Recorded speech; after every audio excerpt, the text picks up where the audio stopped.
네, 성도님도 이렇게 또 뵙게 되어서 반갑습니다. 네, 걱정을 끼쳐드려서 죄송하고 또 다들 건강하시고 안전하시길 기도하겠습니다. 네, 성도님들, 만약 우리가 살아온 삶을, 그동안의 삶을 요약하라고 한다면, 내가 살아온 삶을 요약하라고 한다면 우리 성도님들은 무엇이라고 요약을 하시겠습니까? 네, 오늘 본문에 보면 이제 사도 바울이 이제 에베소 장로들을 불러서 밀레도에서 마지막 고별 설교를 하는 이 장면입니다. 그래서 자기의 삶을 요약하고 앞으로 어떻게 되어질 것인가를 얘기하는 장면이 오늘 이 본문이기 때문에 우리 성도님들께 한번 여쭤보는 겁니다. 그동안의 삶을 요약하라고 하면, 나의 삶을 요약하라고 한다면 무엇이라고 요약을 하시겠습니까? 그렇습니다. 우리가 살다 보면 오늘이 모여져서 오늘의 삶을 내가 어떻게 사는지가 결국은 모여져서 그것이 축약되어서 우리의 삶이 된다라는 겁니다. 오늘 우리도 이렇게 살아갈 겁니다. 나한테 지금 가장 필요하고 가장 중요한 것들을 하면서 살아갈 것입니다. 그것이 계속 쌓이고 쌓이다 보면 우리의 인생이 되고 그것이 삶이 되고 우리가 만약 마지막 순간에 누군가에게 말을 하게 된다면 그것이 마지막에 유언처럼 남게 될 것입니다. 우린 대부분 가족을 위해서 또 돈을 위해서 명예나 성공, 출세를 위해서 또 학생이라면 좋은 학교, 그 외에 좋은 직장, 또 결혼을 위해서 좋은 배우자, 또 큰 사업체를 위해서 또 편안한 삶을 위해서나 여러 가지 삶의 모습대로 내가 가장 중요하다고 생각하는 삶을 살면서 이루며 살아가고 있을 것입니다. 그런데 그런 것들이 정말 중요한 것입니까? 그것이 정말 중요한 것인지는 우리가 하나님의 말씀에 비추어 보아서 그리고 주님이 말씀하시는 것이 무엇인지 비추어 보아서 생각해 봐야 할 것입니다. 그 이유는 우리가 하나님의 부르심을 받은 사람들이기 때문에 그렇습니다.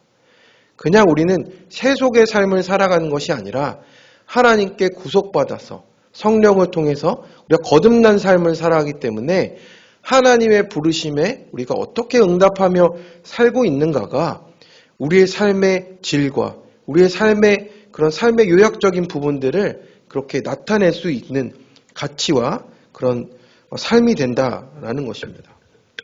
오늘 우리 이 본문을 보면 사도 바울의 삶이 우리에게 무엇을 말하고 있는가를 함께 살펴보기를 원합니다. 그래서 17절과 18절의 내용들을 살펴보면 이제 바울은 드로아에서 아소까지 64km에 이르는 먼 길을 혼자 걸어갔습니다. 지난주에 양 목사님이 말씀한 것처럼 오직 하나님과 홀로 교제하기 위해서 그 길을 혼자 걸어서 왔습니다. 그 고독한 길을 통해서 비록 앞으로 결박과 환란이 기다린다 해도 하나님이 뜻하시는 이 3차 전도 여행의 최종 목적지가 예루살렘이라는 것을 깨닫게 됩니다. 다른 이방 지역을 아직 전도할 것도 많이 남았는데 하나님 저를 어디로 보내십니까? 성령과 교제하면서 그 길을 걸어왔더니 예루살렘으로 가라고 한 겁니다. 그래서 이제 바울이 일행들과 함께 도착한 곳은 에베소 남쪽의 48km 지점에 있는 밀레도입니다. 여기는 이제 로마 제국의 행정구역으로서 아시아라고 불리는 곳이고 오늘날에는 터키 서부 지역을 얘기하는 곳입니다. 그래서 에베소 다음으로 가장 큰 도시였다라고 합니다. 그래서 바울은 여기서 사람을 보내어서 에베소 교회의 장로들을 이제 밀레도로 오게 하는 겁니다. 그래서 에베소에 직접 들르게 되면 좋을 텐데 거기 가면 너무 시간이 많이 걸리는 겁니다. 그래서 이제는 장로들을 직접 에베소에서 밀레도로 오도록 부르는 것입니다. 그래서 당부의 말을 마지막으로 남기려고 합니다. 그때 당시에 이 장로님들은 이제 지금으로 보면은 목회자에 가까운 역할을 했던 그런 분들입니다. 그래서 그들에게 이 교회와 성도들을 잘 보살펴 달라고 마지막으로 당부하려고 보는 것입니다. 그래서 아까도 말씀드렸지만 오늘의 본문 내용은 바울의 고별 설교라고 불립니다. 그래서 에베소 장로들에게 남겼던 사도행전 속의 마지막 유언이 되는 겁니다. 그리고 놀랍게도 사도행전 전체에서 바울이 믿는 사람들에게 말씀을 전한 내용으로 유일한 내용입니다. 그래서 믿는 사람들에게 마지막으로 남긴 내용이니까 얼마나 또 그 중요한 내용이 담겨 있겠습니까? 그래서 오늘 본문은 고별 설교이다 보니까 바울의 삶을 아주 축약적으로 보여줍니다. 19절에서 21절을 함께 읽겠습니다. 곧 모든 겸손과 눈물이며 유대인의 관계로 말미암아 당한 시험을 참고 주를 섬긴 것과 유익한 것은 무엇이든지 공중 앞에서나 각집에서나 거리낌이 없이 여러분에게 전하여 가르치고 유대인과 헬라인들에게 하나님께 대한 회개와 우리 주 예수 그리스도에 대한 믿음을 증언한 것이라. 그래서 오늘 본문의 19절을 헬라어로 직역해 보면은 유대인의 온갖 모함으로 인한 시련에도 불구하고 모든 겸손과 눈물로 주님을 섬긴 것이라고 말하고 있습니다. 그래서 바울이 이 3차 전도 여행 때 에베소에 3년이나 머물렀는데 온갖 시련과 도전에도 불구하고 주님의 종으로서 섬겨야 되는 그 자세를 흐트러짐 없이 유지하면서 섬겼다라는 겁니다. 그 모습이 어땠습니까? 겸손과 눈물로 인내하면서 섬겼다라는 겁니다.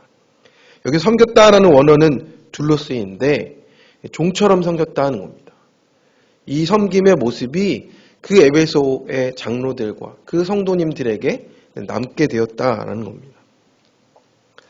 그래서 유대인들에게는 배교자라고 박해를 받고 또 온갖 신을 믿는 헬라인들에게는 조롱을 받으면서도 유대인과 그 헬라인들에게 잘못된 믿음을 회개하고 십자가에 달리시고 부활하신 예수 그리스도를 향해 돌아서라고 이렇게 담대히 선포하며 종처럼 섬기며 살아갔던 것입니다.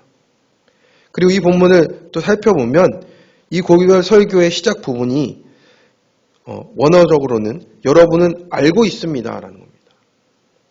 그 모습을 사도 바울이 에베소 사람들에게 보여줬다는 것을 여러분이 알고 있다라고 얘기하는 겁니다. 그래서 3년 동안이나 그렇게 같이 지냈던 그 사람들에게 그 사람들을 다시 리더로 세우고 그 온갖 시련과 박해와 도전 속에서도 주님을 어떻게 섬겼는지, 바울이 그들을 어떻게 사랑했는지, 또 어떻게 복음을 전했는지 직접 보고 겪었기 때문에 잘 알고 있을 것이다 라고 이야기하는 겁니다. 근데 우리의 삶도 이렇게 요약되어야 되지 않겠습니까?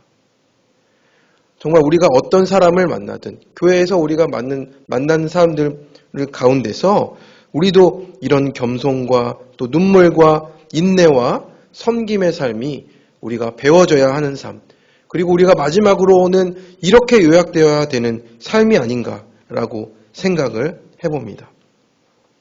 그래서 이렇게 바울은 에베소 장로들에게 고별 설교를 하면서 여러분이 나를 보고 겪어서 아는 대로 내가 이렇게 훌륭하게 살았다라고 생각하는 거에 그치지 말고 여러분도 그렇게 사시기 바랍니다. 라는 내용으로 이제 말을 하고 있는 겁니다. 성도님들, 우리는 가끔 이런 마음을 갖고 있지 않습니까? 우리가 이 교회 안에서 우리가 영혼을 구원하고 제자들을 세우며 또 우리 공동체를 세워가야 되는데 이런 생각을 할 때가 있습니다. 뭐하러 이렇게 힘든 걸 하나. 그냥 편안하게 신앙생활을 하면서 교회를 왔다 갔다 하면 되는 거 아닌가? 뭘 그렇게 안 믿는 분들을 위해서 자꾸 기도하고 노력하고 섬기고 자꾸 그러나 그냥 교회 예배만 잘 드리면 되는 거 아니냐? 그게 아닙니다. 우리도 우리의 삶이 어떻게 요약되었으면 좋겠습니까? 계속 그런 뜻대로 가다 보면 우리의 삶은 편리, 안주, 나태, 소멸이 아니겠습니까? 사도 바울의 삶을 보십시오. 복음 때문에, 교회 때문에 어떻게 살았다고 요약이 됩니까? 겸손, 눈물, 시험을 참고 주를 섬기고 가르치고 증언하는 삶을 살아갑니다. 이것이 복음이 이끌어가는 삶이고 성도들이 깊이 생각하고 따라가야 할 길이라는 것입니다. 이것이 어떻게 가능했습니까? 사도 바울은 하나님의 부르심과 그 부르심에 응답하는 삶을 살아갔기 때문입니다. 우리 24절의 말씀을 함께 읽어보겠습니다. 우리가 너무 잘 아는 말씀입니다. 함께 읽겠습니다. 내가 달려갈 길과 주 예수께 받은 사명 곧 하나님의 은혜의 복음을 증언하는 일을 마치려 하면은 나의 생명조차 조금도 귀한 것으로 여기지 아니하노라. 이것은 너무나 유명한 바울의 사명 고백입니다. 바울은 결박과 환난이 기다린다는 그 예루살렘의 길을 내가 달려갈 길이라고 말하고 있습니다.